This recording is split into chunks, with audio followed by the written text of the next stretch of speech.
A Super Bowl champion. The Green Bay Packers have won the Super Bowl. The Packers' all-time leading scorer. A game winner for Mason Crosby. It's time for the Mason Crosby Show with Mitch Nellis, presented by Verizon, the #1 network in Milwaukee, on 1250 AM and 105.7 FM The Fan, powered by the Potawatomi Sportsbook, and on the free Odyssey app. Welcome in. It is a Monday. See Sparky Fifer filling in for Thunder along with Mason Crosby as we broadcast live from the 1250 AM 105.7 FM The Fan studios, powered by the Potawatomi Sportsbook. Good morning, Mason. What's going on? Nice, fun weekend. Kind of Brewers licking their wounds a little bit, just trying to figure out what's going on over there. But good weekend here. My Brentwood Bruins first high school football game. They got a 14-13 win on Friday night. It was a nail biter, but they got it done. So I'm excited. Last preseason game came and went, and now it's now we're on to the regular season. So a lot of fun stuff. But I heard my good buddy Andrew Brandt say it's what was that on Friday or Saturday? He was like, "This is the toughest time of year for all these organizations. Nobody wants to release anybody. That's not like what anyone wants. And now thousands of guys are going to be cut and dreams shattered and all those things and looking for a new home. So always think about that whenever these cut downs happen. These are people in these moments, and they're moving on to something new. And families that have to move on as well, not just it's a tricky time. I wonder, when you have a guy that's, trying to make a team, that family is not moving from where they are, right? They're not moving until they know for sure that guy's making the team, or even then, are they staying put where they are as their home base? It just kind of depends on the situation. I think if you're a free agent and you get a big contract, you're moving. You go, right. Yeah. Unless you have kids. I mean, Molly and I are my last 3-year contract I did there in Green Bay, we were it was 2020. So it was right when COVID was hitting, and we were about to be buying a house in Austin, Texas. And Molly and the kids were going to live there full time and just come up to games in Green Bay for my last little run there. But decided against that as COVID hit, all the stuff happened. We ended up not getting that house, and just kind of redid some stuff in the house in Green Bay. And honestly, being done in Green Bay, having just a few stints there with the Giants and the Rams, in that last year of mine, I couldn't have imagined, being away from them, for a long stretch of time during those seasons. So, that's the stuff everyone's juggling right now, is dealing with family. Who's going to move there? Are they moving there? Are they going other places? Lucas Patrick, my good buddy in Cincinnati, his family has to deal with that all the time. His wife works for Nike. So it's how much time are we spending in both places? So those are kind of the real sides of what's going on here in the next week or so. So how did you end up in Tennessee? I mean, you've got family in Texas. So how did you end up there? Dude, I don't know. Sometimes I don't know. But we just we have a lot of friends. We had a built-in network here.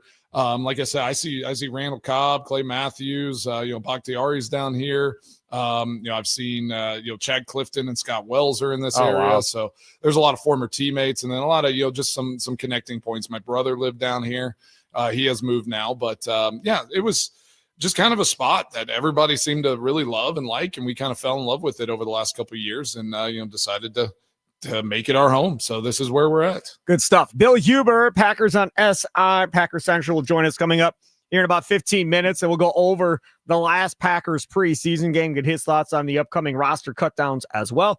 Drew Wagner inside the clubhouse. He, of course, covers the Brewers for Forbes Sports. He was at the Brewers games over the weekend. We'll get his thoughts on what exactly has gone wrong for the Milwaukee Brewers. He'll do that at 10 o'clock today. Between all of that, obviously, Brewers and Packers sprinkled in. And we start off talking about the Bob Uecker celebration of life that was yesterday. And they hit a grand slam as far as I'm concerned. Tommy, you were there, right? You went to the game. Tommy Wirtz was there, correct? I was at the game, yes. So first off, the jerseys all with the words Uke on the back of the jerseys. Cool. Well done. Well done. Then they had the Uecker thing up in the outfield, and they took away, 50 years in baseball, whatever else, and just put the microphone under his name by the other retired jerseys, numbers, and so forth of Molitor and Yount and those guys. So that was classy as well.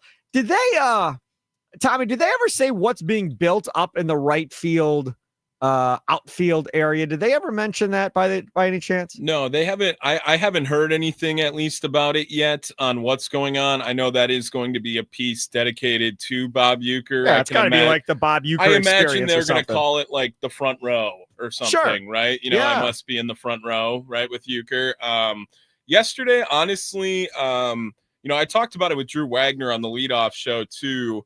Like yesterday was the first day that Drew had said that it felt kind of real, right? It just felt like he wasn't there. My friend's not here, right? And that I think can be contributed to, some of the play yesterday. Like yesterday wasn't necessarily all celebration, and they did try to make it as lighthearted and funny as they could for, that's what Bob would have wanted, right, in that scenario. But definitely a very somber you could tone. feel a heaviness. It was a very heavy day Mason, at American Family Field. I want to come back to you for something, because I remember back after 9/11 and all of that stuff went down, and I remember the whole big thing, the huge flag across Lambeau. They were playing Washington prime time, the whole thing. I was in Vegas at the Horseshoe. There was like nobody in Vegas at that point. Nobody wanted to travel. Exactly. No one was going anywhere. So I remember that, and that was a different feel, a different vibe, kind of everybody out there waiting and a different mood beforehand. Having a team of players out there like they did yesterday for like an hour watching all of this and just standing around and going through all of this, that changes everything from a normalcy standpoint for these guys. Yeah, for sure. Especially after playing 2 games already in this series, and then it's an afternoon game, and you're just kind of getting everything rolling, and but worth it. At the end of the day, every moment they're gonna look back and be like, who cares what ended up happening at the in this game? Obviously, the game wise, they had a chance to win that thing. Pitching at the end just kind of feel for McGill there. He just came in and just didn't get it done and close that thing out. But they just you're going to remember those moments more than, okay, did we beat the Giants on that Sunday, in mid-August, especially if they find their form back and they get this thing, back on track and roll again. But I still remember that 9/11. I was a junior in high school, and they're just trying to decide if we're playing the game or not. And I can still remember the sky and it was the sunset and all the stuff in that moment, because it was so impactful. We did win the game, so I do remember that, but it was crazy. Just the feels in that, and you heard the national anthem and people, you almost feel everyone's energy and emotion. So those things are impactful. Yes. Would you like to win the game? But yeah, you're going to do this right, and you're going to put it all in to celebrating what Bob Uecker was for this franchise. I love this comment too, and to kind of make it lighthearted, and I know they were trying to do some of that as well yesterday, was just that my first scouting report Bob sent back here had mashed potatoes and gravy all over it. Yeah. But so, that's so awesome. And that just speaks to who he was. And I think everyone would have spent, 2 hours before and 2 hours after, just remembering what Bob Uecker did, and what he gave to this franchise. The other part about this that I really liked, they take Bob Uecker Jr. and they go, okay, you're going to throw out the first pitch to Robin Yount, but you're going to have some company, and the entire organization comes walking out behind this dude. That's so awesome. And hugs Uecker's wife and shakes hands with the family and all of that. And then they stand behind him. He throws the first pitch to Yount. Yount then goes up to where everybody else is, and they take a couple photographs with everybody. I'm just telling you, there is no way they could have done it any better. That was about as perfect of a ceremony as you could have wanted, and you've got Bob Costas up there doing his thing as well, which was very cool. Very cool. Let's see here. Here's part of it. Thank you, everyone. Being Bob Uecker's broadcast partner for several years on NBC was memorable. Being his friend for a lot longer than that was meaningful. Yeah, he was one of the funniest people who ever lived. He was one of the most distinctive personalities that the great game of baseball has ever known. But beyond that, if Uke was your friend, he was your friend for life.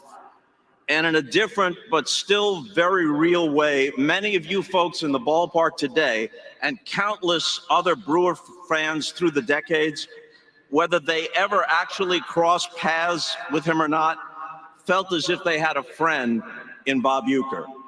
That So true. So true.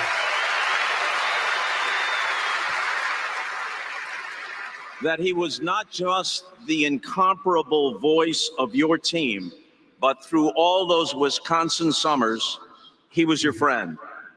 Since Bob's passing in January, there have been other celebrations of his life in other settings. But today, here in the ballpark, which was Bob's real home, the ballpark, this is the chance for all of you to say goodbye and thank you to your friend and to the man who more than anyone else personified your team, Mr. Baseball, Bob Uecker. So good yesterday. Talk about heaviness. yeah. Oh my Right. Now gosh. go Like, play a baseball game seriously, after that, right? yeah, I'm feeling like my heart's heavy just thinking of that. But like, thinking of awesome moments, but that made it real, like you said. That made it real. Like Bob's not there anymore. I'll take back what I said about it being perfect. They did miss on one thing. They should have gotten some.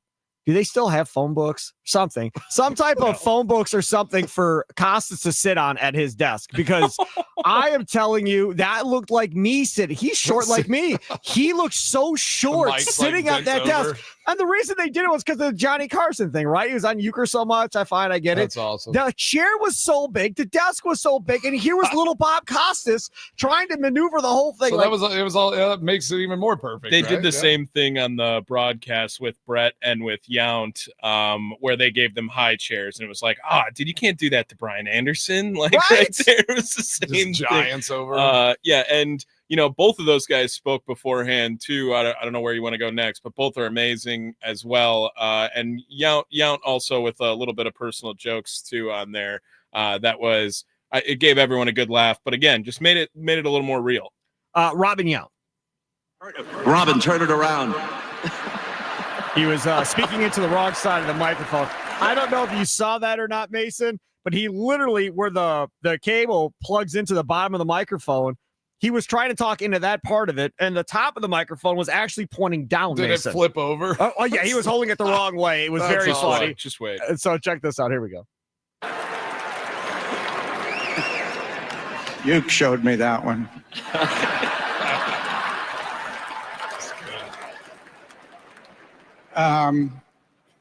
I promise you I'll keep this short and sweet because I'm not sure how long I'll be able to go. But I just want to tell you, I met Uke in 1974. Up until he passed in 2025.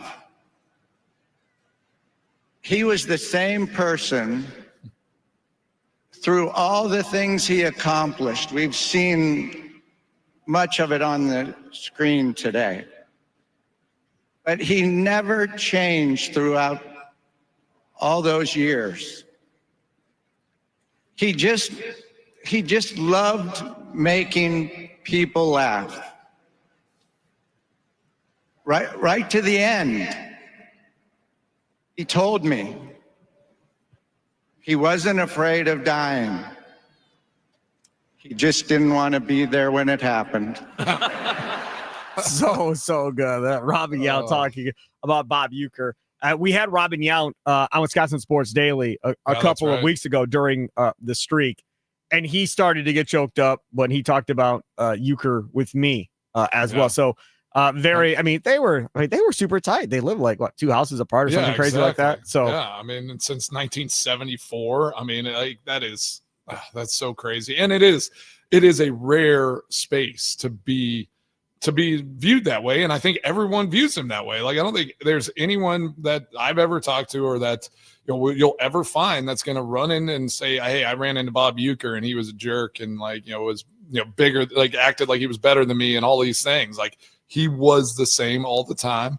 He was funny all the time. He never met somebody he didn't truly want to get to know. I mean, I talk about the Lombardi Cancer Foundation golf event.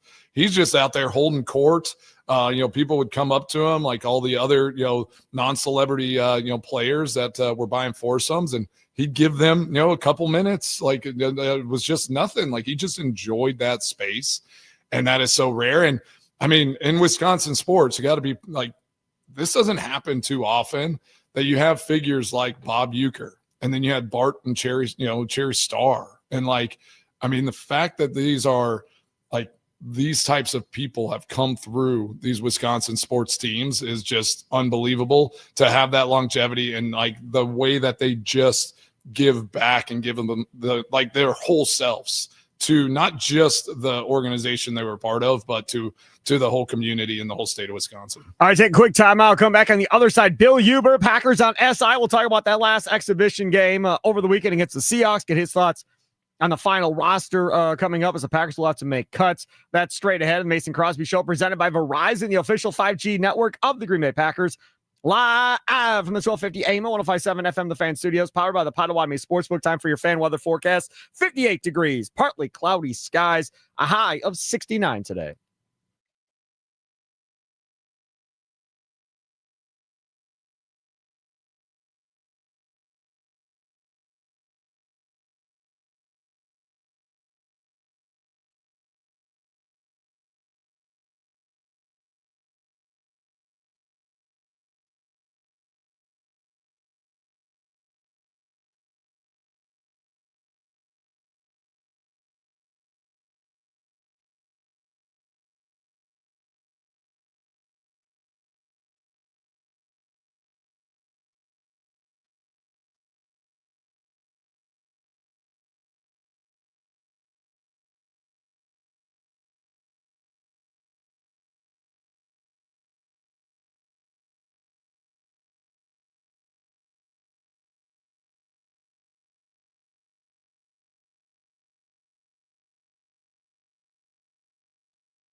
Second down, 3. Willis to the air, and that is caught by Golden at the 50.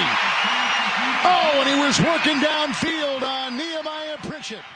Great play by Matthew Golden, highly courtesy of the Packers TV network. It is the Mason Crosby Show presented by Verizon, the official 5G network Of the Green Bay Packers, Sparky in for Mitch Thunder and Ellis. He'll return on Wednesday. Tommy Wirtz producing the show, the star of the show, of course. He is the one and only Mason Crosby joining us now on the Fan Guest Hotline powered by Gruber Law. He is Bill Huber of SI. Check him out on Twitter at Bill Huber NFL. Bill, thanks for coming on, man. Appreciate it. Yeah, happy to do it. How you doing, guys? What's up, Bill? Yeah, appreciate you coming on. As we wrap up preseason here and training camp's coming to an end, this weird week of cut downs and a few kind of light practices during this bye week, getting ready for the regular season. Tell us I'd love to just hear your initial thoughts of what you felt this team looked like in camp, and where you think they stand at this moment as they're about to cut down to the 53-man roster. Yeah, I don't know, Mason. I'm sure it's exactly what you guys wanted to hear was I don't know. But, the defense looked good throughout training camp, but Jordan Love's not out there for a bunch of it. The receivers aren't out there for a bunch of it. So what do you make out of that? The defense got, especially the pass defense, got trounced by Sam Darnold and those guys during the joint practice on Thursday. But, that's 2 hours at the end of training camp. So do you read a whole lot into that? So I don't know. I really don't know what to expect. So do you think from this preseason game over the weekend, with some of it looked like, the pass rush, the pressure there with that first group in the first quarter, they were, bringing some creative blitzes, doing some different things, and it looked good. But that, like you said, that wasn't like Thursday where Sam Darnold, Seattle didn't really play a lot of their guys. So is that something that, probably we just need to take with a grain of salt there? I think so. That on top of that, Seattle didn't play anybody. I mean, it was the backups on the O-line, the receivers didn't play. It was Jalen Miller was the number 3 quarterback. So I don't know what to make out of any of that, honestly. I guess you just kind of have to lean back on what you saw last year, right, Mason? I mean, the defense was really good last year. For sure. Were you surprised that they played who they played in that last game? I was so surprised to see some of those guys out there on the defensive side of the ball. I'm like, what are we doing? Yeah, I'm with you. I mean, you were part of that 15 team, Mason. When Jordy goes down the preseason, it's like this. At least from my perspective, I'd be interested to know what you thought. It's like the season was over. I'm sure you guys don't have that same mentality, but to me, it's like, shoot, the season's over, and it was. Just holding your breath a little bit, hoping someone doesn't get hurt. Yeah, I think it's a big deal though. You played Detroit in week 1, obviously, and Washington in week 2, and they're both at home. And these guys have talked about you got to win the division, because if you win the division, you at least get a home game. So from that perspective, you kind of feel like, you hate to say must win, but it kind of feels that way right off the bat. So I think anything you can do to get yourself ready for Detroit is probably worth a shot. So you run Gary and those guys out there for a series, and they play really well, and you come up the field feeling pretty good about things. Like, I guess from that perspective, it makes sense. But I will always go back to 2015. And I would never play my guys. Never, ever, ever, ever, never, because nobody's ever won a Super Bowl in August, but you can lose one. But it worked out. LaFleur said he was holding his breath a bit, but it worked out. They had a good series and got off the field. Bill Huber, Packers on SI, joins us here on the Mason Crosby Show, presented by Verizon. Follow Bill on Twitter at Bill Huber NFL. Packers make a trade yesterday for Darian Kennard, offensive lineman from the Eagles, for a 6th-round draft pick. He's been the last couple of Super Bowls, so maybe this gets the Packers to the Super Bowl. But there you go. Having said that, the offensive linemen, those second string offensive linemen, probably didn't do much to win over this Packers coaching staff. Therefore, they felt like they needed to make a move at this point. Yeah, it's the Packers have limited offensive line depth, and everybody's like the sky is falling, and I get it, but nobody has offensive line depth, right. And that is evident in that trade where the Packers sent a 6th-round pick, which is small potatoes, whatever, for a guy who has played in 3 games in 3 seasons. 3 games. And that was a 6th-round draft pick. I mean, it just shows you that no one has offensive line depth, and those guys are so valuable. It's probably not a great news for Kadeem Telford, I would imagine. That being said, though, a very wise offensive line coach who Mason may or may not know once said you can get by with 1 bad offensive lineman, you can't get by with 2. So whoever doesn't start between that top 6 group, you're going to have 1 really good backup, really good, and you got Belton and the new guys, and maybe you're going to be okay. So let's talk about Jordan Morgan, Rasheed Walker, this whole conversation piece, because if Banks can't stay healthy with his issue with his back, and Elton Jenkins has his issue that he's playing with, I mean, isn't there a real possibility that if those two guys can't stay on the field, that Jordan Morgan is playing guard this year and Rasheed Walker's at left tackle because that's just how it has to be? Yeah, 100%. And I think there's some that almost makes sense anyway to have Jordan Morgan be the sixth guy who can move here, there, and everywhere at a moment's notice. That probably makes sense. But yeah, I think Elton is not a big deal. He got hit in the back in Seattle. I was told that's not a big deal. The Banks thing, though, I mean, he's missed a lot of time in camp. So that would be troublesome to me. I mean, especially after you paid the guy $77 million. Yeah. I think that is troublesome that he has missed so much time with a back injury. But I think those are going to be the question marks, right? Like, it's like, okay, so the two guys that you brought in and you paid this offseason, Nate Hobbs and Aaron Banks, not really available at the moment. You hope that maybe that's something that they get over. And Hobbs, I'm guessing, will probably go through some sort of practice schedule this week, getting ready for the first game. But I do want to talk about injuries as a whole. I mean, Jaden Reed, like what's going on there with Jaden Reed? I mean, he's been in a boot for most of his camp. Is he going to be available to start this season? Yeah, LaFleur punted on that one when I asked him this week. Oh yeah. You know what? No one's talked about it the whole week or the whole camp. Yeah. Yeah. So if you watch the fight video where Zach Tom, starts throwing punches at everybody in sight, Jaden Reed came out there. I wouldn't say Jaden Reed was running real well to get out there. So I mean, who knows? But they need him. I mean, as much as we've talked about Matthew Golden is going to be really good, and Romeo Doubs had a great camp, and Jaden Reed is he's still their number one guy. I don't want to say number one receiver, but he's their best guy, and they need him out there. So there's gonna be something to monitor here. That's what I was gonna ask. We got Bill Huber here with Packers on SI, Twitter at Bill Huber NFL on the Mason Crosby Show. I was gonna ask about that, like the receivers. So Matthew Golden, obviously healthy, like is out there. So he's kind of been the number one, and kind of honestly, he's exceptional. Like that catch he had in the preseason game, that was unbelievable. He waited till the last second, cut behind the guy. I mean, he's going to be special, but he's going to have some ups and downs, and you can hear it from Jordan Love whenever he talks about him. Like I've been in those buildings a long time, and when someone's saying something, and they're saying all the right things, but there's still some question marks, right? It's like, can he be the guy to carry it? And then you got Dobbs, who obviously Jordan Love really cares about.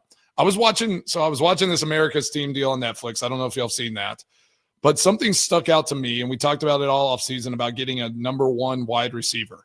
And it was what Troy Aikman said about Michael Irvin. He was like, whenever everything was falling apart, anything was, I would just didn't feel comfortable, I would find Michael Irvin. Like I would just force it to him. He was going to make a catch. He was going to do that. And that, in my mind, is why you need a guy that you say, like, we are building this around you. You are our number one wide receiver. How do you feel about that, Bill? Yeah, I mean, it makes sense. And I will go back to last year, and this brings true this year too, where you look at, they have so many weapons in the passing game, and you're like, it's an advantage to Green Bay because what team has enough corners to match up with everybody? And then obviously we know that it didn't work out that way when the games mattered. All of Green Bay's depth in the world didn't matter. They didn't have that go-to guy like you're talking about in those clutch situations. So can Matthew Golden be that guy at 5'11"? Yeah, I don't know. But I will say that for as much as we've talked about his 4.29 speed in the 40, and it's real, that's not why he's good. He's good because he's always open. He runs great routes and he catches everything. And part of that probably is to do with the speed because defensive backs have to back off on him. But he's been open all summer and he catches everything. He had one drop, Mason. You go through OTAs and training camp. We saw him drop one pass. And you mentioned him coming back for that ball last minute. That's a lot of maturity for a third-year guy. He never really put up these great numbers in college. Yeah, he's going to be. You hate to put too much on a rookie, but he's going to be really good. Talking with Bill Huber of SI Football Talk on the Fan, presented by Paramount Plus. You can't count on much these days, but you can always count on Sundays with the NFL on CBS and Paramount Plus. Watch your local NFL game live every Sunday on CBS and Paramount Plus all season long. Visit ParamountPlus.com/NFL to get started today. We talk about wide receivers, Bill, and I get down with that, with the injuries and so forth. I think you could say the X factor to this Packers offense very well may be a guy that can't stay healthy, but has shown flashes, and that's Luke Musgrave as far as what they can do with him and Tucker Kraft on the field together, providing he can stay on the field. Yeah, if you're shorthanded at the receiver, what's the alternative? You just go put 2 tight ends out there, right? Exactly. I'm going to say that Tucker Kraft, and I hate to use the word great because great has been so overused it almost doesn't mean anything anymore. That's a good but point. Tucker Kraft is going to be great. Yep. He already might be on his way, and the numbers might not show it at the end of the year because, again, they have so many weapons and things, and I get that, but he is going to be a legitimately great player, an X factor, a guy that defensive coordinators lose sleep over. Yeah. But like you said, one of the big developments of this camp was the return of Luke Musgrave, who I realized he was hurt last year, but even before he was hurt, he didn't do anything. Like he had a very inconspicuous training camp. He barely played week 1. He made no impact at all before he was injured. The Luke Musgrave that we've seen at training camp this year, making plays downfield, is exactly the guy who they thought they were drafted a couple of years ago.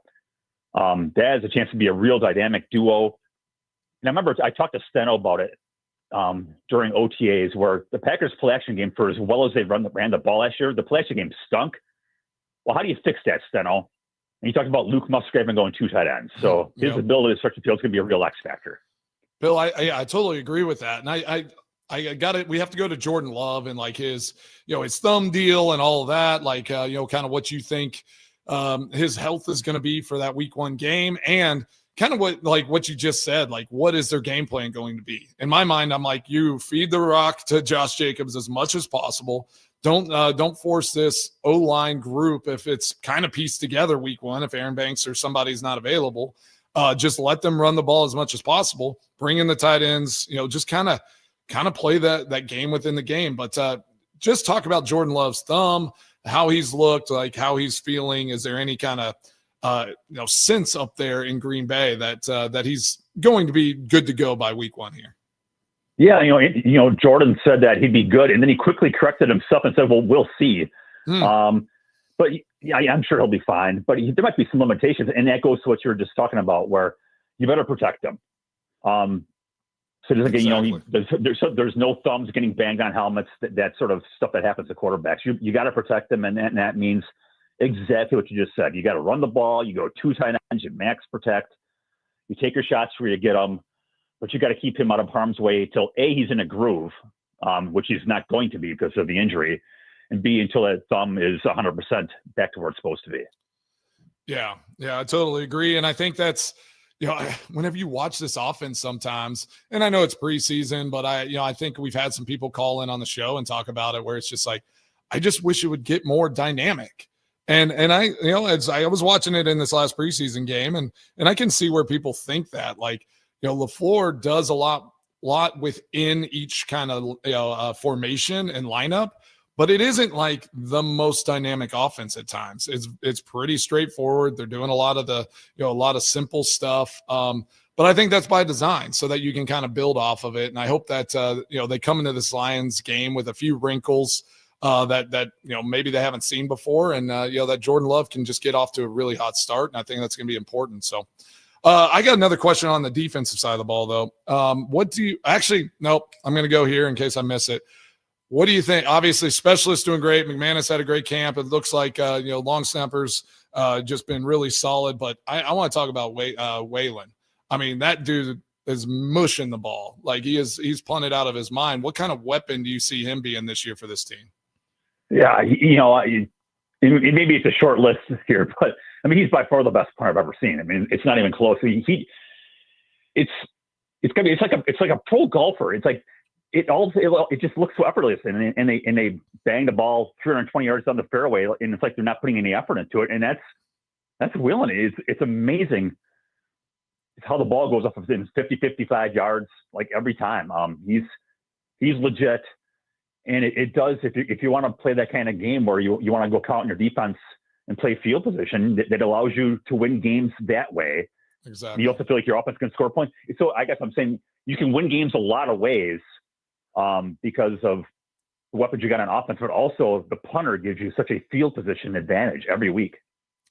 No doubt. Yeah, he's been like not surprisingly, but like he's really impressed. And for me as a specialist in myself, like I watch those punters so much over my whole career, and like that way if they ever asked anything, I just could have some insight for him. But his drop is so quiet.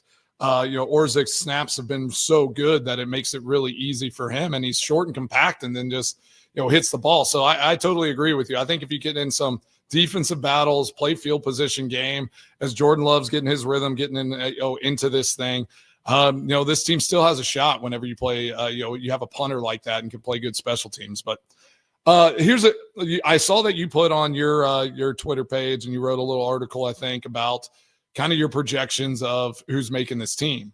And one specific guy that I think has been a great story, and I just want to hit on is Bo Melton. You believe Bo Melton's gonna make this team, Bill? Yeah, I mean he's 100% stone cold lock. It's amazing, Mason.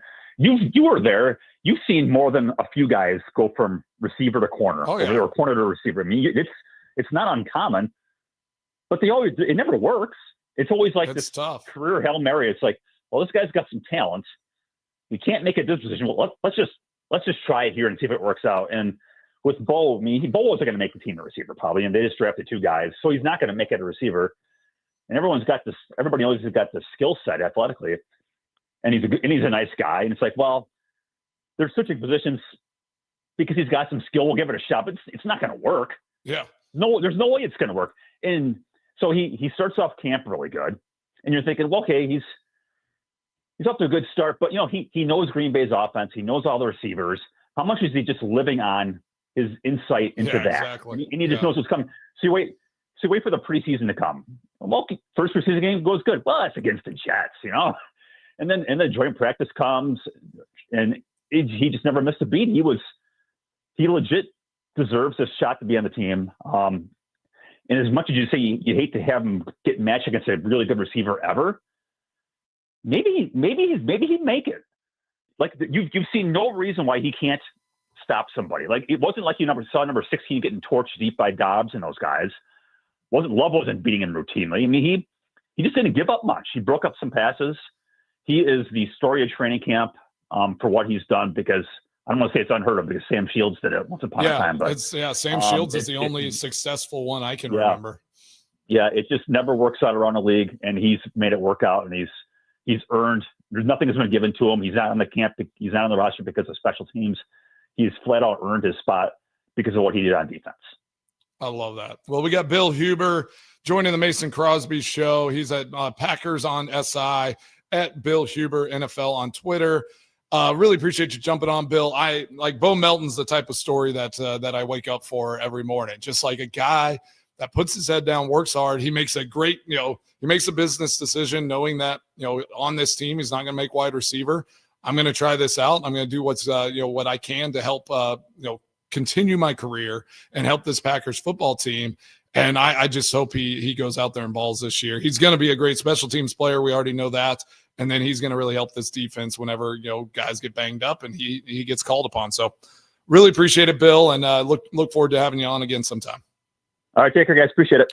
You guys should take care. There he is, Bill Huber, joining us again on the Fan Guest Hotline, powered by Gruber Law. One call, that's all. We'll take a quick timeout, come back on the other side, switch gears back to the Brewers. Pat Murphy had some interesting words about this Brewers team after they lose their last two series. We'll get to that straight ahead. The Mason Crosby Show, presented by Verizon, the official 5G network of the Green Bay Packers, live from the 1250 AM at 105.7 FM, the Fan Studios, powered by the Potawatomi Sportsbook. Sparky filling in for Thunder, along with Mason Crosby.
Mason Crosby Show, presented by Verizon, the official 5G network of the Green Bay Packers. Sparky with you. Mason Crosby here as well. Filling in for Thunder today. He'll be back on Wednesday. Or thanks to Bill Huber, Packers on SI, for joining us. Important PSA for our listeners. Mason Crosby Show is also a podcast. You can find us anytime on Apple Podcasts, Spotify, or wherever you get your pods. Catch the full episode, listen by individual hour, or jump straight to the highlights. Just open up your favorite podcast app, search The Mason Crosby Show, and hit the follow button so you get every minute of the show your way and on your time. So the Brewers lose the series to the San Francisco Giants yesterday, 2 out of 3. Trevor McGill has given up a run in 3 of his last 4 outings, I believe now. A rough patch for the Brewers closer. You win 2 of 5 against the Cubs previously, so now you've lost back-to-back series, and as you could well imagine, Mason Crosby, there is panic on the streets in Milwaukee. Panic, yeah. I mean, it's tough. It's tough whenever you're rolling like you have been, and then this little bump in the road happens. But honestly, for me, with how long the season is, how many games they play, I'd rather them try to figure something out right now. Kind of. Scratch your head a little bit, figure this thing out, go back to work, try to, do all the little things that you did whenever it was rolling. So I always think adversity is good, and I'd rather have it right now than come, September, October when they're trying to, make a push and, feel really solid going into the postseason. You're not going to win at an 80% clip for the entire season. Yeah. It's just not happening. We can take a deep breath on like that. The season's over, all those things. I mean, we talked about this. They had 34 games before this series left. And I mean, if they go 17-17, like, if they just split them, they're fine.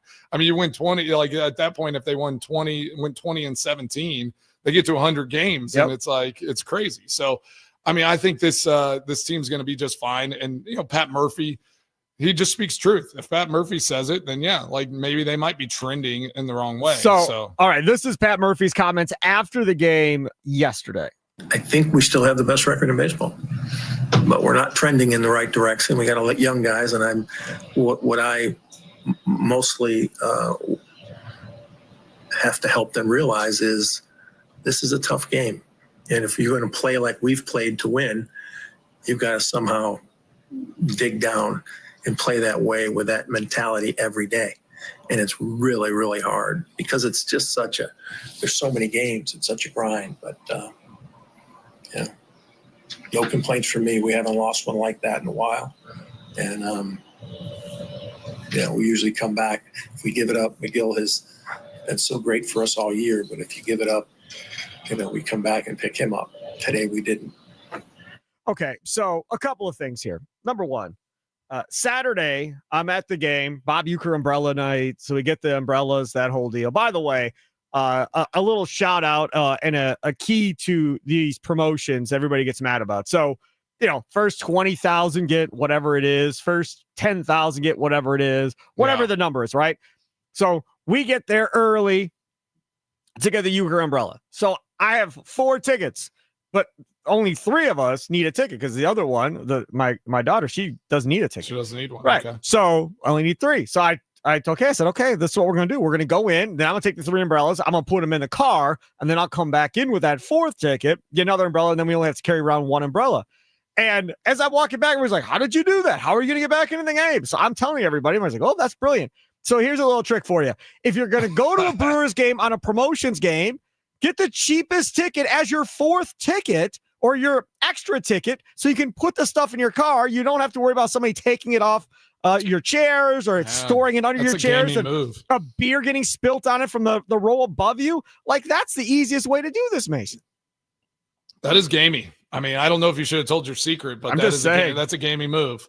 Yeah, I wonder what Tommy, did you do that when you got that cribbage board? No, I have ethics and morals. So what do you mean? We're not in that segment yet. The business ethics. No, segment. I mean, like. What do you mean ethics and morals? What do you mean? I'm just giving you an idea so you can put it in your car.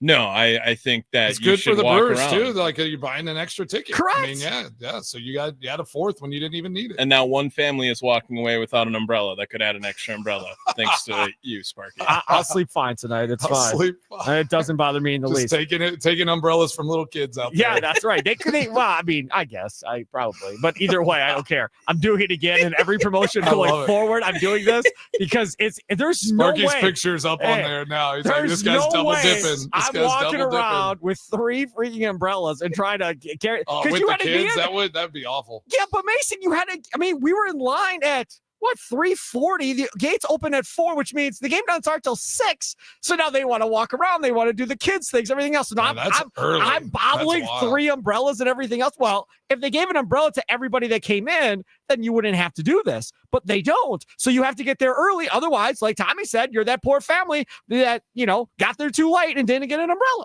Yeah.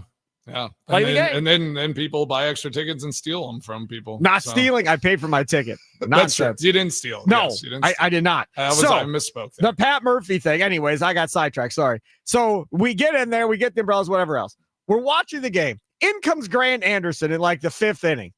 And my 9-year-old goes, "Who's this?" I'm like, "He sucks." And it's funny because nobody around me said that except me. And then as the inning was progressing, everybody was like, "Yeah, that guy was right. He sucks." But if you look at his numbers, he doesn't suck. Like if you look at his game logs, his month by month, it's like sub 3 ERA every month. Yeah. I had no faith of that dude coming in. Then Murphy follows that up with Carlos Rodriguez, who had like a damn near 11 ERA in the month of August or 8 ERA at AAA Nashville. I was like, okay, so we're just not going to care about this game. Then you have the Euchre game.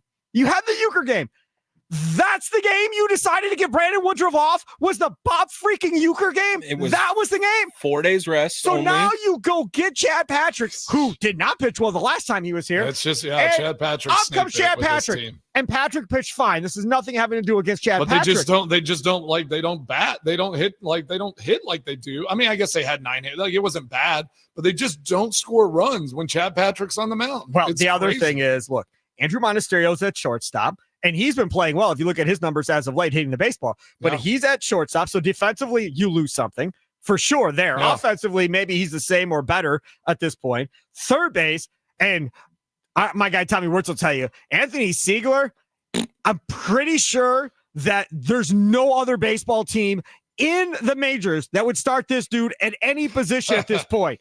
His OPS is just over 500. He belongs in the minors. I don't know why he is still on this team. I've been asking the same thing for multiple weeks. He does not belong here. So then he makes an error in the game yesterday. And was it Saturday? 2 days ago. Saturday. 2 days. Yeah. Right. I tweeted, I'm like, I don't understand why he's still here. I don't get it. And then I get, of course, a bunch of people that agree with me. And then I get those that say, wow, they have the best record in the baseball. Don't be so negative. Like, it's fine. Okay, but listen, just because they have the best record in baseball does not mean that you can't be critical of roster decisions or lineup decisions or anything else. I mean, they had, what was it? Siegler, Monasterio, Durbin at second, and Jake Bowers at first. I texted my buddy, I go, this might be the most least talented infield in Brewers history, all out there together. Jake Bowers So got what do you on think? base twice. Do you think it was just like the stress of the Cubs series? I mean, it was like, all right, we gotta kind of give some of these guys a blow. I mean, is that what happens in that situation? They're playing a lot think, of games without a day off. That's you part got of to the think issue. it's just like this stretch is so tough. Let's try to steal some wins. Didn't work out this time, but I think they're still going to be all right. And I love Pat Murphy. He's like, these guys are young. We got to kind of just keep showing them the way. You got to keep showing them how you come in and day out and you do what you need to do to go and get these wins. So I was reading on the way right before the show too, and it was an interesting one. And it's Shohei Ohtani, and I think you saw when he had his 45th home run, some fan at the Padres was berating him all game, and he kind of went at him after he cranks a home run because he hadn't gotten hit the whole day. I mean, 45th home run. What are you saying to Ohtani? Like, what kind of trash are you talking about? Him not getting a hit yet in a game? It's like, dude, I'm going to crank one here at some point, and then I'm going to come talk to you.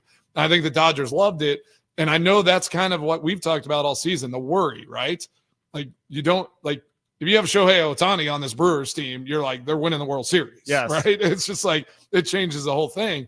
But this team depends on different guys every day. It's like a scramble where you know, the ham and egg stuff, right? It's like you need somebody to get hot every day in these series, or like if one guy doesn't step up and make that play, it's just not happening for this team. So and that's the tricky part, because you get a guy like Shohei Ohtani, he looks at a guy and says, like, I'm going to hit a home run now, and he goes out there and hits a home run. Like, I just don't think this Brewers team has that, but they do have like something special. And I think that if they can figure out that in a series in the postseason, they're going to be just fine.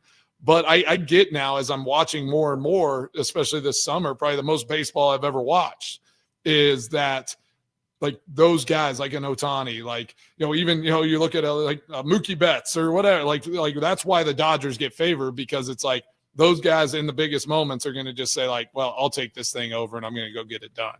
So I think the Brewers collectively do that better than most teams, but they just don't have that one guy every day, day in and day out. Right. Yelich is trying to be that guy. And Yelich on Sunday, you know, with that game being about Euchre, was going to come up and be that guy. And he was. But again, he was, you know, the only guy. Then you have Contreras, that big, gigantic home run on Friday night. That was huge and emotional as well. I still think Bill's the guy.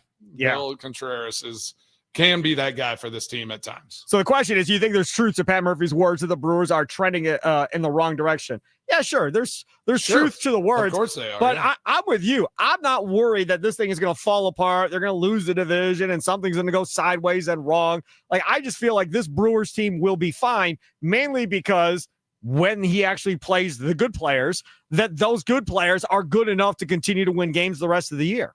For sure. And yeah, any trend is made to be, I mean, there's trends. They had a winning streak. Like, things will get broken. You know, trends change and move and ebb and flow. So yes, I think Pat Murphy always is just going to speak it as simple as possible. And he's like, yeah, we're trending in the wrong direction, but we'll break that trend and we'll move into, you know, in a better direction here. And, you know, whether it's this game coming up or, you know, in a series or two, not worried about them kind of, you know, righting their ship and getting this thing in the right direction.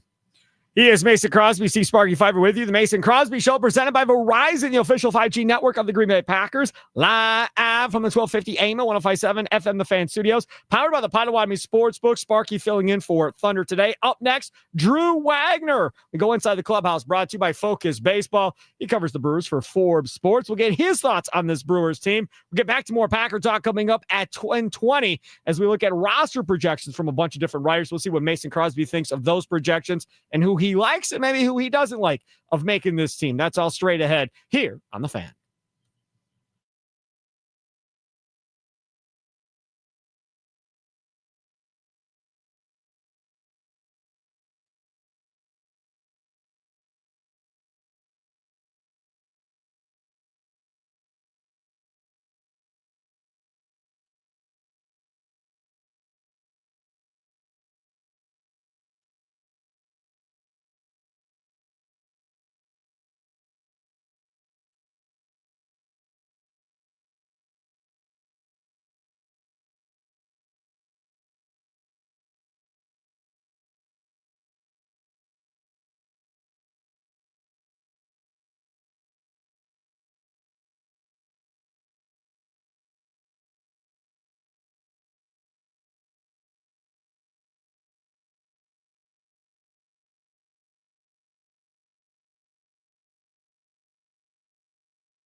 A Super Bowl champion. The Green Bay Packers have won the Super Bowl. The Packers' all-time leading scorer. A game winner for Mason Crosby. It's time for the Mason Crosby Show with Mitch Nellis, presented by Verizon, the #1 network in Milwaukee, on 1250 AM and 105.7 FM The Fan, powered by the Potawatomi Sportsbook, and on the free Odyssey app. Welcome in. It is Sparky Fifer filling in for Thunder. Mason Crosby over here, like always, doing his thing. This is a broadcast live from the 1250 AM at 105.7 FM The Fan Studios, powered by the Potawatomi Sportsbook. Time now to get to everybody's favorite weekly guest on this show, the one, the only. What's the latest on the crew? Let's go inside the clubhouse with Drew Wagner of Forbes Sports on the Mason Crosby Show with Mitch Thunder Nellis. Brought to you by Verizon, the #1 network in Milwaukee, on 1250 AM and 105.7 FM The Fan. Inside the clubhouse is brought to you by Focus Baseball. Join their fall mini camps at focusbaseball.com. All right, there he is, Andrew Wagner. Follow him on Twitter by Andrew Wagner. He joins us on the Fan Guest Hotline, powered by Gruber Law. What's up, Drew? Good morning. Yeah, appreciate you jumping on. Hope you had a good weekend. In spite of the Brewers not winning that series against the Giants, but that's got to be my first question. Pat Murphy said, feel like we're maybe trending in the wrong direction. What are you thinking about this team after not winning the last two series here?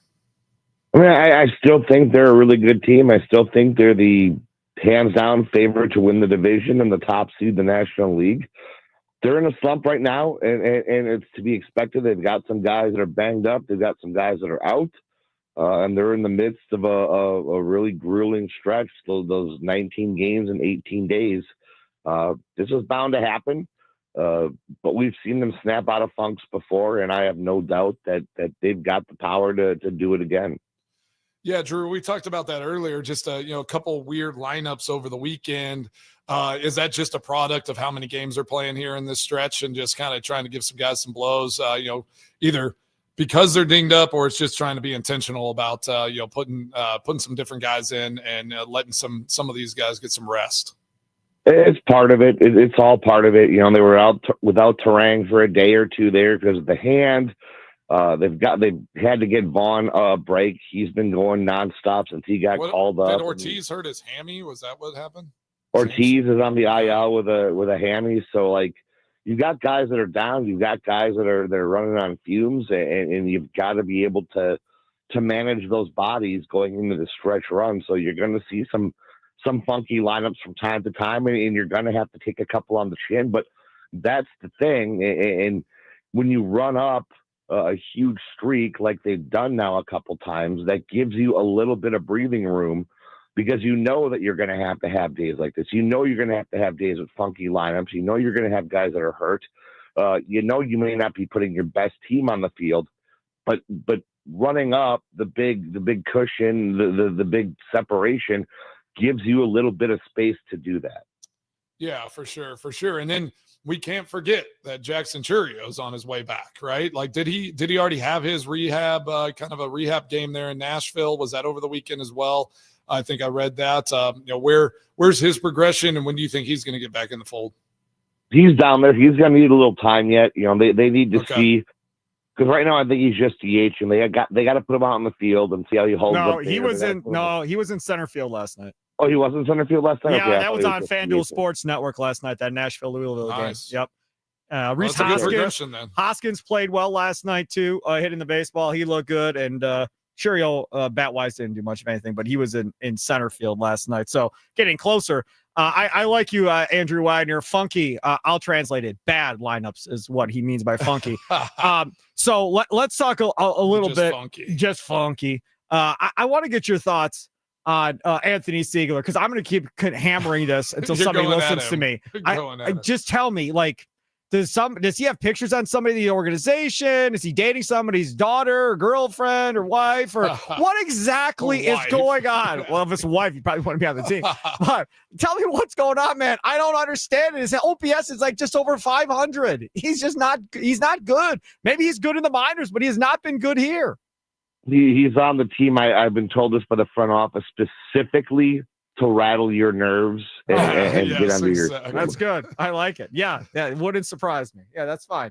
No, I'm serious though. Like I don't get it. He came in a late game situation and pinch hit the other day. I'm going, you must be kidding me. You're pinch hitting him over Caleb Durbin at this point. Now, the one thing Siegler does well is he'll watch a bunch of pitches and take a walk. So he got on base that way. But for the most part, like he should never be pinch hitting for anybody, Wags. Murph talked out his thought behind the decision last night. Whether you agree with it or disagree with it is up to you. They don't have a lot of options behind Siegler to fill that role right now. That's just how it is. So you're going to be stuck with them for a little while because there isn't that obvious candidate to replace him. So we should have probably traded for Suarez. Is that what you're saying? Exactly. Exactly right. We got Drew Wagner, our Forbes Sports inside the clubhouse. Good job, Mason. Oh, thank you. Yeah. Exactly. Just thought I'd throw that out there. Find him by Andrew Wagner if you want to see any fun tweets.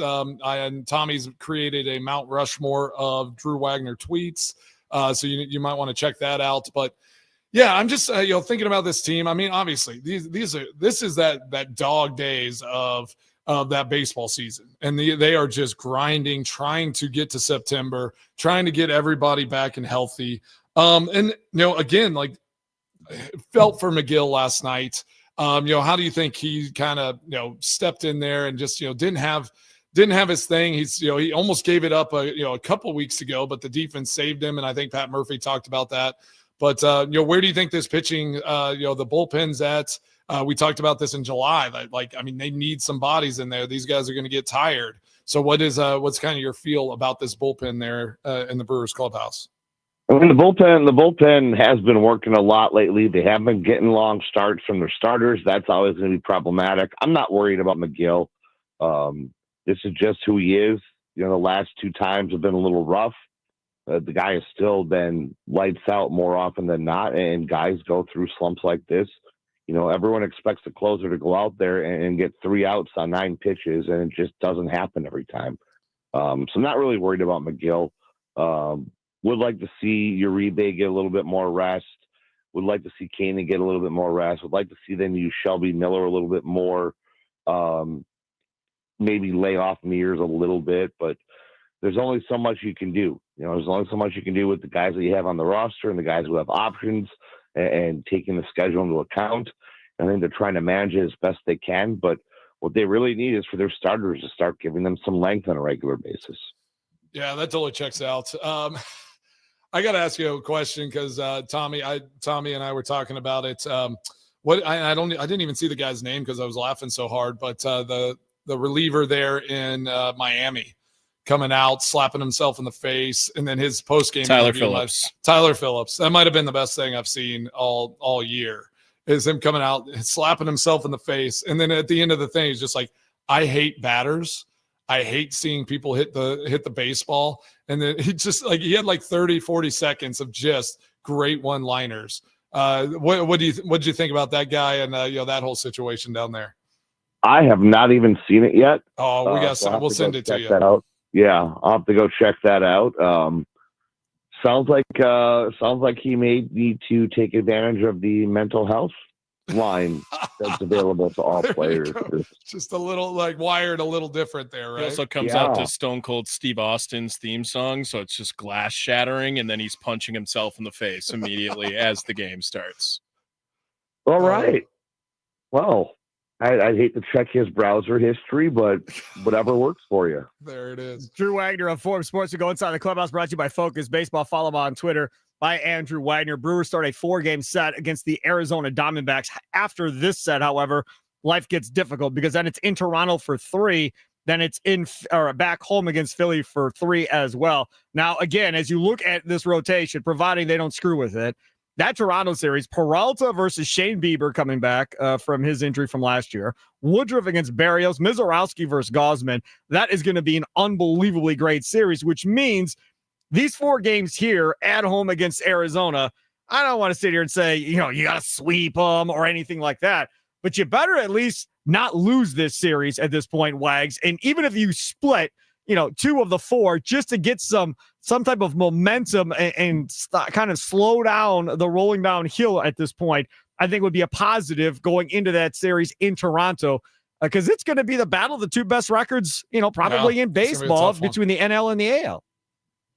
Yeah, I mean, it'll definitely be fired up. And momentum, I mean, you can find that in different ways. I mean, I think regardless of what happens in the next couple of days, Brewers are going to be fired up to go in there and play one of those showdown games. I mean, sometimes it's hard, especially at this time of year, to get yourself fired up to play some of those teams that are stuck in the doldrums. So, who knows how that's going to play out. But I think they'd be pretty fired up to go out there and play Toronto. And then coming back home against Philly, I mean, they went to Philly and swept them.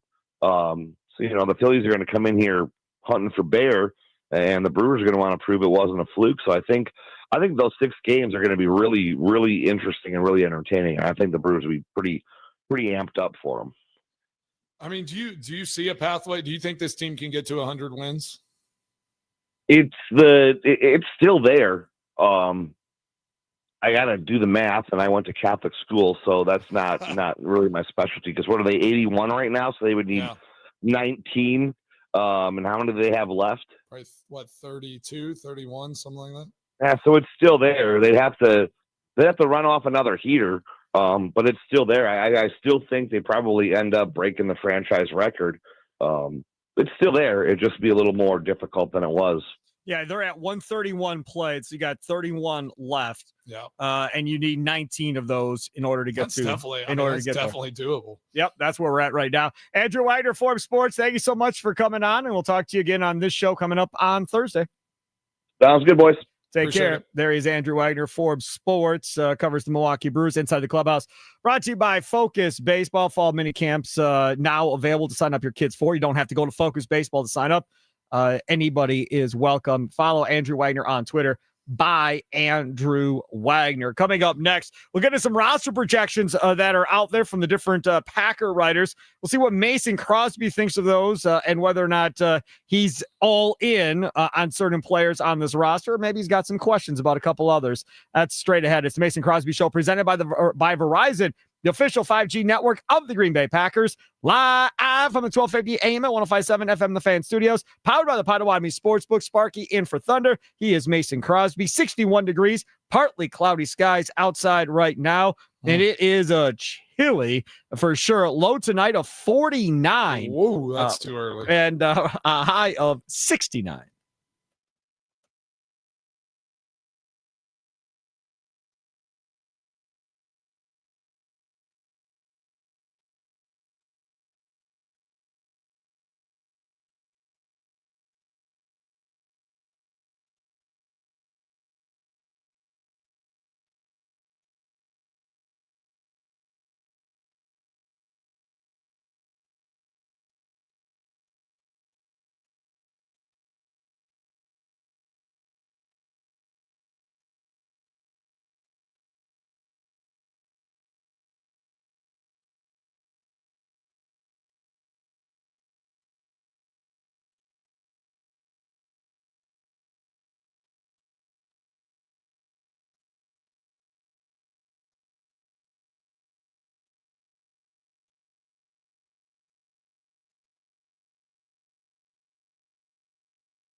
It's 3rd down and 8 for Jalen Milroe.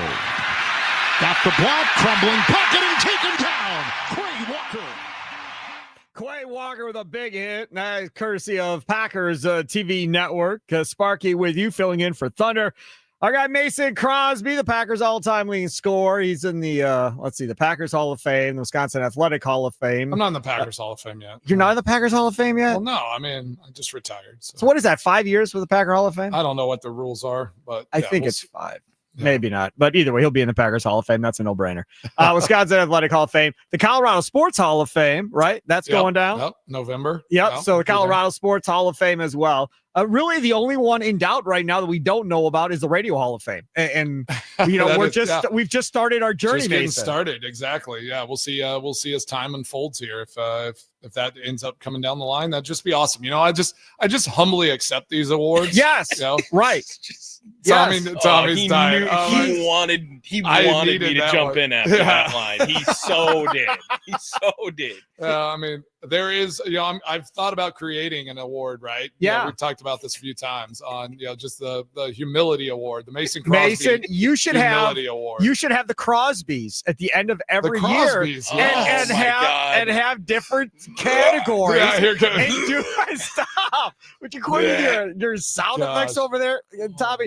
No, the Crosbys at the end of every year come up with different categories. We'll come up with like a kicker statue or whatever else. We can like send them out to the winners. All right. Yeah, I like it. The Crosbys. Tommy can be the director of that. Yes. He can be my.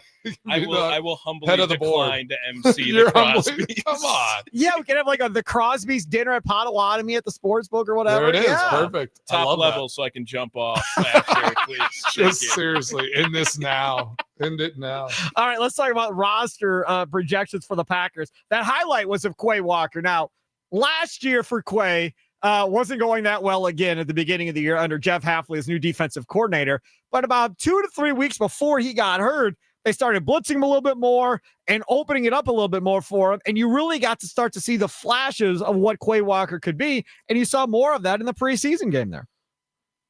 Yeah, he was awesome. I actually I love whenever they rush him. And again, because he can play his instinct.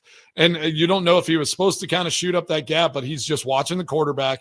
You know, if you have a quarterback that's a little bit mobile, he's like a great option as that spy, as the guy that can kind of just use his athleticism, free him up so he doesn't have to just continually be in those gaps. You know, and a guy like I saw a couple sparks, and I know this is Tommy's guy as well, Rashawn Gary. You know, let's not forget he is a good run defender. Like he plays well against the run. I just hope that he can get that sack number up. I mean, he has to get those sack numbers up to be, you know, kind of worth what they're paying him up there. And I think that's going to be his next step as well. But I do think it all like that comes from how you blitz Quay Walker, what you do at that linebacker position. All those things are going to tie together. You know, here's something that I found interesting. And you mentioned Colorado, and I mentioned earlier watching that America's Team documentary on the Dallas Cowboys. And it was, you know, we always talk, I think, in this segment about some sort of financial or, you know, business of sports. And how crazy was that back then, back in the early 90s, where that I think it was a 6 or 7 year, $35 million. I think it was a 7 year, $35 million contract was this huge controversial deal. Right. Yep. And they said the $35 million number. I think one of my kids heard it and they're like, man, that's so much. I'm like, no, that's a 7 year deal. Now, you know, if Deion Sanders was playing right now, what do you think he would be making? I mean, he'd be making corners make 30 million a year now. Yeah, it's crazy. So he'd be getting that every year, which again, I mean, I'm kind of surprised maybe he hasn't gone back and, you know, asked to get compensated for, you know, for his time served there and get contracts, you know, get kind of the made up difference, because that's what we're doing in the world of sports now. But I digress. Let's go into this roster a little bit. I'm like kind of looking at, we had Bill Huber on earlier, so I'm looking at his predictions. You know, we talked about Quay Walker, so he has at linebackers Quay Walker, Isaiah McDuffie, Edrin Cooper, Tyron Hopper, and Christian Welch. So he's predicting Isaiah Simmons to be released there. Yes, and I don't disagree with that either. Listen, he's not gonna make this team. I was excited about Isaiah Simmons because it's like, oh boy, athletic freak, His and skill set, he's going to be so fast and so forth. Now, I don't know what the film analyst said after this last game, but after the first two games, everybody that I follow that watches film and so forth, they were just absolutely appalled by how bad he looked. So from that perspective, I'm not as high on Isaiah Simmons. Now, the one perspective where you can go, okay, I can tell you on Isaiah Simmons from a special teams perspective. Okay, cool. All right, I'll get down with that. Using his athleticism on special teams to go down and make plays and so forth. I get down with that. But the question is, will he get down with that, or does he want to have more of an impact somewhere else in the league, actually playing defense versus standing on the sidelines the whole game, Mason? Yeah, I mean, I guess you're going to have to just decide. They're going to have that tough decision on who do they want to be that special teams ace, be the guy, because you need as many of those linebackers playing on special teams as possible, because you're not going to get now with this defense. You don't have those outside linebackers. You don't have those guys that are, standing up and doing different things. And, that option on special teams as much, you got a couple guys like Inikbare can play some special teams and stuff like that, but you're just not going to have as many options. So you need to have that fourth, fifth, linebacker. They need to be really good special teams players, because that's the anchor of those teams on punt coverage and kickoff coverage and things like that. Those are the guys that are going to make a huge impact. The other part about this too is, I think when we talk about this Packers team, is that defensive line and kind of who's coming out of that defensive line and what it's going to look like. And our guy, Brendan Cox Jr., I think, is going to be a bigger player, a bigger impact player possibly on this defense than Lucas Van Ness. I know they're rooting for Lucas Van Ness to be that guy, but I can't get myself. I like how Brendan Cox looked. Yes. Yeah, he played great in that game against the Seahawks. Like, that guy has a motor on him. I can't look at the field and go, oh yeah, Lucas Van Ness is going to outplay Brendan Cox and he's going to earn more snaps. I mean, if they're being fair, just on who the better player is, Brendan Cox Jr. should be getting more snaps in games than Lucas Van Ness at this point. Yeah, I mean, if you go from just like what even like in the small sample size from the preseason, I mean, he looks the part. He does, he does all like that dirty, gritty work. It looks like he has, two or three kind of different moves that he can throw on guys. So, I don't think it's bad though to have multiple options there, right? Inikbare can, show some splashes of really good play. Yep. And then you hope that Barron Sorrell can, stay healthy and find his way on the field at times. He's going to be a guy that you're probably going to lean into, playing a lot of special teams early too. So if he's out there. Defensive line, Rob Domofsky has projected as Kenny Clark, Devontae Wyatt, Carl Brooks, Nazir Stackhouse would be an undrafted guy making this roster, Warren Brinson a pick, Rashawn Gary, Kingsley Enagbare, Lucas Van Ness, Brendan Cox Jr., Barron Sorrell. In this projection, they keep 10, and Colby Wooden gets cut. But Domofsky points out if Sorrell ends up on injured reserve with a knee injury, then Colby Wooden probably makes this team. Colin Oliver, another draft pick, is going to start the year out on the PUP list because of a hamstring injury. Yeah, it's interesting. That D line is going to be the big. Yeah, they're always the anchor of any defense, but I think we need to see them take a step, right? I mean, that's kind of what's been talked about all offseason. What some of the issues were with this defense. Again, top 5 defense, like a great defensive performance last year, but Kenny Clark, Devontae Wyatt, Carl Brooks, like the guys on that inside, just like the linebackers and blitz packages you bring, those guys free up the outside rushers to get their work and get their job done. It's an unselfish, position where you're not always getting all the looks unless you're like Aaron Donald and, doing crazy things, but they ran a different style where they freed him up. They moved him around. So Kenny Clark can be that disruptive type player. But you need those guys to just really anchor the center of that defense and free up the other guys to go make plays. The other position to look at here is cornerback, Mason Crosby. And Rob Domofsky has it being Keyshawn Nixon, Nate Hobbs, who's been hurt for pretty much the entire training camp, Carrington Valentine, Bo Melton, and Kalen King, who showed out in that Seahawks game. Yeah, Kalen King, kind of came up big here at the end of this camp. I think, he has a real good shot of making this team. Even so, if I'm looking at like Bill Hubers, and he has Kamal Haddon making the team as well. So, that's interesting. And you got Corey Ballantyne, Micah Robinson, and Tyrone Herring getting cut. Obviously expectations. Keyshawn Nixon and Nate Hobbs going to be on the outside. I wouldn't be surprised. Bo Melton is obviously Valentine's probably, is going to be ahead of him, but Bo's going to get a lot of playing time. I think so. I think he's going to be on the field quite a bit, especially if Nate comes back and his knee's not just quite right. He's not fully healthy for the first couple games, because that's going to be a tough stretch, coming off rehab and then going a Sunday to a Thursday game. Like we're going to see some issues with that, especially early on in the season. So you're going to need all hands on deck for those first two games against two tough NFC opponents for sure. Safeties on this team: Xavier McKinney, Evan Williams, Javon Bullard, Zane Anderson, and Oladapo. That's easy enough. As Demowski points out, Omar Brown had been doing fine until his lung injury. Yeah. The guys that he has left outside of Omar Brown all make sense. I don't think there's much debate there.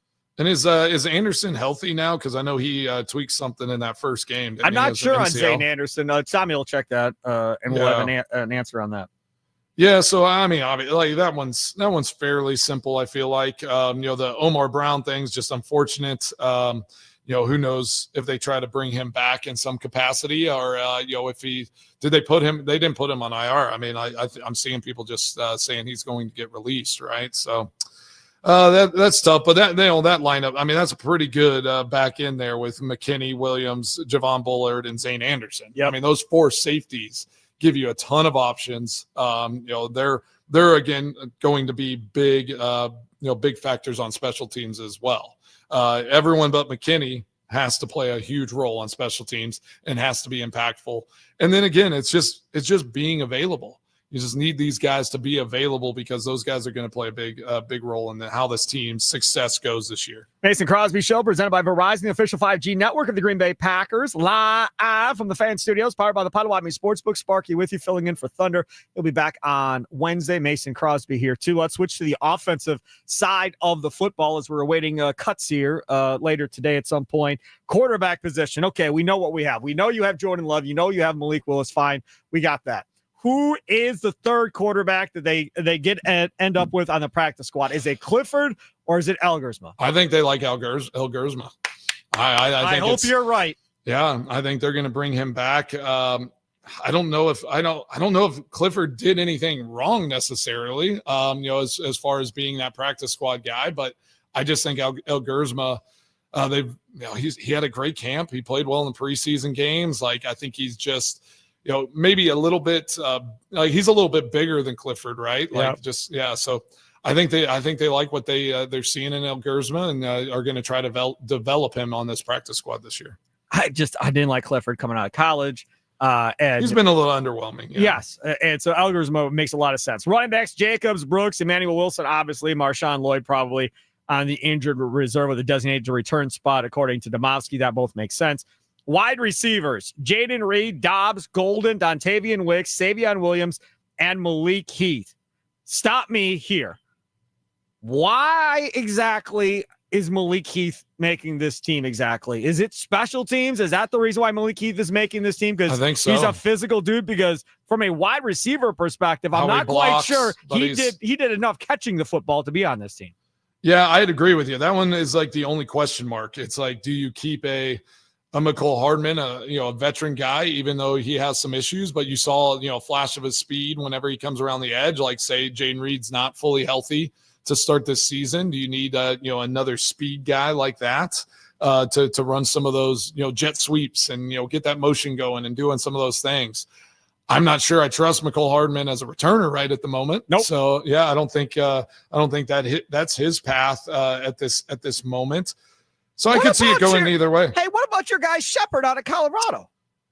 Yeah, I want to say Will Shepard, sure, and he has the speed. He has some of those things. I didn't see him compete in that preseason game.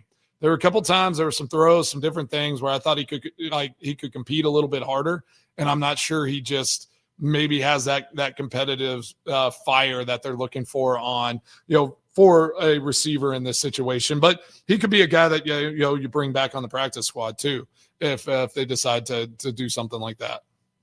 All right, let's talk about the offensive line. That is the next area to go. And when we talk about this offensive line, they make that trade to bring in Kennard from the Philadelphia Eagles, and that makes sense. And we talked about this earlier with Bill Huber from Packers on SI. He joined us in the first hour of the show. If you missed it, go back, listen to it on your Odyssey app, iHeart app, or if you download your favorite podcast app, check it out there. Or, of course, on YouTube, search The Fan Milwaukee on YouTube. Like us, share it, and subscribe to us, all that fun stuff they tell you to do on YouTube. But when we talked to Bill Huber, I brought up Jordan Morgan because Andy Herman today on the Pack a Day radio show, I about punched my radio driving in. Because Andy Herman said, wow, Jordan Morgan outplayed Rasheed Walker. How's that even possible? Like, Rasheed Walker's been hurt pretty much the entire camp. Like, there is no way you're going to justify to me that dude got outplayed. Now, having said that, I don't think it matters because I think Rasheed Walker's going to go to left tackle. Banks has that back injury that he's been battling at left guard. You've got Jenkins, who's been out with getting hit in the back. He's at center. Ryan's the backup center. So if Jenkins ain't playing, he's sliding over. And Jordan Morgan is your sixth best lineman at this point. Rasheed Walker's not playing guard. So just from that alone, I think Morgan ends up at guard a majority of the season. Yeah, Jordan Morgan right now is that Swiss Army knife, right? He's gonna run up and down that offensive line and kind of fill in where he needs to. Yes, I think he could. Yeah, he could start. For this team if all those pieces fall, how they've somewhat been looking, where it's like whether Aaron Banks is out or Elgie doesn't have a chance to play at some point because of injuries or otherwise. Jordan Morgan's just going to be that fill-in guy. Saw a little bit, some flashes of good play from Anthony Belton. Like, I think he has the potential to be a really good offensive lineman on this team. He's got to refine his work, right? It's just kind of like he's big, he does some good things, but he's just got to refine his work. And then this, it's great to add offensive linemen. Kennard, you can't have enough good offensive linemen. So yeah, you kind of not expected a move there. I expected them to either grab a guy off another team, from waivers when cut downs and stuff happened, or do something like this. So they obviously saw an opportunity there. But that this team goes how this offensive line goes. That's just a year in and year out. That's how it's going to go. They're going to expect to run the ball really well, try to get their play action more involved. And, I just want to see some flashes of dynamic play out of this offense. And that has to start with the offensive line. They have to be able to protect. They have to be able to do a few things that are a little, complicated in those protection schemes, as teams are going to throw a lot of things at them, especially whenever they play teams like the Vikings. And, who knows what the Lions defense is going to look like now with Aaron Glenn gone. There's going to be some new wrinkles and some new things as they face the Lions team right off the bat. So this offensive line is going to be a huge indicator of how this team is going to be whenever we play the Lions week 1. Are we so sure that Jordan Morgan is the Swiss Army knife when they have a guy like Zach Tom? No, Zach Tom's they're paying a lot of money to play right tackle. He's not moving. But he also is the guy who's literally been the Swiss Army knife the entire time for Green Bay. Carlton Jenkins has been the Swiss Army knife, not Zach Tom. Zach Tom's been out there. Zach Tom's played every position too. Zach Tom is. They paid him as right tackle. I could see him. I could see them moving him to left tackle and putting Jordan Morgan right tackle if they don't feel confident at putting Jordan Morgan out there at left tackle. You could do something like that. I'm not so sure that Elton Jenkins doesn't end up playing guard at a significant amount of time this year. Like, just if injuries, different things happen, do they just move him out of that center position if Aaron Banks isn't available? And then Ryan goes to center, you're saying? Yeah, and then you just throw Sean Ryan back there in the center position. I think the other thing that has not played out the way they wanted to play out is Escalade. Belton has not played well. So I think coming in, they wanted Belton to be that Swiss. Like he was going to that swing tackle, possibly, right? If need be, or play guard and play tackle. They've been playing him more at guard, it seems. Correct, right. So that's the other part about this is, how much faith do they have in Belton to go out there and contribute if they lose somebody to injury? And if there's a gap, a significant gap between Morgan and Belton, or Morgan and Jennings, or whoever that next lineman is between Morgan and him, I think you have to leave Rasheed Walker at left tackle and let Jordan Morgan be that guy. Kind of going forward at this point. I got another one for you, Mason Crosby. So you're the Packers. You're building this offensive line. You're trading a 6th round pick in 27 to get a Philadelphia Eagles offensive lineman, which we said before the draft which was the direction we thought Green Bay was going to go with this offensive line. You sign Banks, you draft Belton, you're getting bigger, you're getting beefier as well. Is now the main priority for this offensive line to be better run blockers and even pass blockers at this point? I think so, especially early on in the season. I think it's with Jordan Love question mark with that hand and different things like that. I mean, they're going to try to quick game these early games as much as possible. I'm not always. I am a betting man. I'll bet on something, but I could see them trying to just get the ball out of Jordan's hands quick in these first couple games, trying to let these receivers almost a long run game in a sense. And you're going to depend on this offensive line to run the ball really effectively, shorten some of these games if you can, and then just depend then too. We talked about specialists and the special teams. Depend on your specialists to go out there and have solid games. Great punting, make all your kicks, do those jobs. And, if those games end up being, kind of battles and, but you can make them faster with that run game. I think that's how this team is built right now. And unless these receivers all get healthy and find ways to just be dynamic and stretch the field, that's how this team looks like it's built at the moment. I agree with you. Rob Demoski of ESPN, just a little bit ago, after spending nearly a week in an Indianapolis hospital because of a lung injury, safety Omar Brown could be cleared to play very soon, per a source. The Packers have not made any decision about him as it pertains to the roster, IR, or waivers with a practice squad return. That's interesting to me that you said they've not made any decision. Don't they have to be making decisions at this point? Aren't we at that point tomorrow, to right? be making decisions? Yeah. Yes. I mean, some teams started cutting guys yesterday. So you don't because you don't want them to come in and work out and all of a sudden like, oh man, I tweaked something, right? It's like, just get them out of the building. Let's rip this Band-Aid on at least all the ones that we're for sure about. And then let's just be careful. But before we move on from this though, like, do you think the trade talks, all the stuff you saw Micah Parsons laying on the table the other night, in their game? What are you doing? I mean, Cowboys are just a circus. Do you think that like all of that is dead and under the table, or is that still something that could be an option for this Packers team? No, I don't. I would love to tell you that I think they're going to make a trade for Trey Hendrickson or Micah Parsons. I think there's probably a better chance of me winning a lottery at this point than those two, than Goody getting that aggressive to trade and be aggressive trading, day one and day two picks to get either one of those guys. If I was Jerry Jones and if I was the Dallas Cowboys, after seeing what he just pulled, I'd send him home. You're good. You're out of here. Go home. You sit there. When you decide you want to sign my contract, you can come back. Until then, you can sit at home and you're not going to be a distraction to my football team going forward into the season. That's kind of how I would look at it. And Brian Schottenheimer came up, their head coach, and said, hey, man, we're pretty deep at that position. Like, we'll be all right. I just threw it out. I mean, hey, if that's the case, Micah, go home, see ya. And when you decide you want to sign, you can come back. If you don't want to sign, then that's cool. Stay home and watch us from home, but we're not trading you. Khalil Mack trade happened on September 1st. Right. Just so everyone's aware. Yep. Should have been a Packer trade, but the Bears. I mean, they have this whole week, though. It's either they're going to get a deal done, but I wouldn't. I don't know. It's Jerry Jones. You can't really predict what's going to happen there, but this one feels slightly different. Just like the total separation and how Micah Parsons is laying on tables during games and doing all, like, it feels more distance than like the Dak Prescott stuff and like the deal, the deals they got done right at the last minute. I could see Jerry Jones maybe just saying like, hey, we'll figure this out. If you don't want to show up, like, we have all the control. Or he's just gonna be ridiculous and make him the highest paid player right before the week 1 game, which is his prerogative. But if he doesn't practice, if he doesn't, if he's not there, and if he doesn't do anything leading up to that game, like, I guess in my mind, I'm like, you haven't shown anything as a player in this moment that you're prepared to go out there and play the game and be an impact. Like, he's kind of just been hanging out, it looks like. I just thought of something.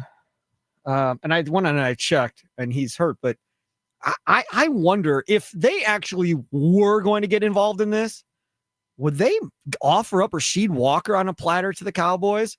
Because if you look at the Cowboys, Tyler Guyton's at left tackle, but I mean, technically he was a right tackle coming out. And Rasheed Walker's not making any money per se at this point. And if you felt like you could extend him for say top 15 or top 20 money of that position, and then solidify that tackle position at this point. I just wonder if that could be a piece along with picks that could go back the other way, and that it would allow the Packers to clear a room for Jordan Morgan to be the starting left tackle going forward without any debate of Rasheed Walker at that point. But then you're throwing away your depth right out the window if you do that. Yeah, then you're just going to be rolling with somebody that's unproven and that you don't know. You just don't know what you're going to get there, and then the backup, and then that room gets pretty thin. But then you're going to you go and find a piece that somebody else released, or do something else there. But you have to. I think any type of deal has to be. You got to add value with a player, like sending somebody off that's either proven to be a starter and a good player, or is kind of is projected to be moving on the upward climb, because our pick next year, the Packers pick next year, just isn't going to be significant enough to lure the Cowboys into any kind of deal. No doubt about it. Hey, it's time to take the shows on the road. Join Wisconsin Sports Daily and the Leadoff Show at Brewski Sports Club on 76th and Bluemont this afternoon from 2 to 6:30 p.m. Brought to you by Sun Cruiser Vodka Iced Tea. You're on 1250 AM and 105.7 FM The Fan. It's really on 76th Street. If you know where Pius High School is, it's literally across the street from Pius High School, right before that stoplight on Bluemont. So 76th and Bluemont, Brewski Sports Club. Great wings, great drink specials, all kinds of fun stuff. And of course, Sun Cruiser Vodka Iced Tea can have when you're out there too. I'll be there from 2 to 5. Then Tommy Wirtz will be out there from 5 until 6:30 as we get ready for Brewers and D-backs coming up later today. Extra Points with Mason Crosby up next here on The Fan.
All right. Well, thanks for joining us on this awesome Monday.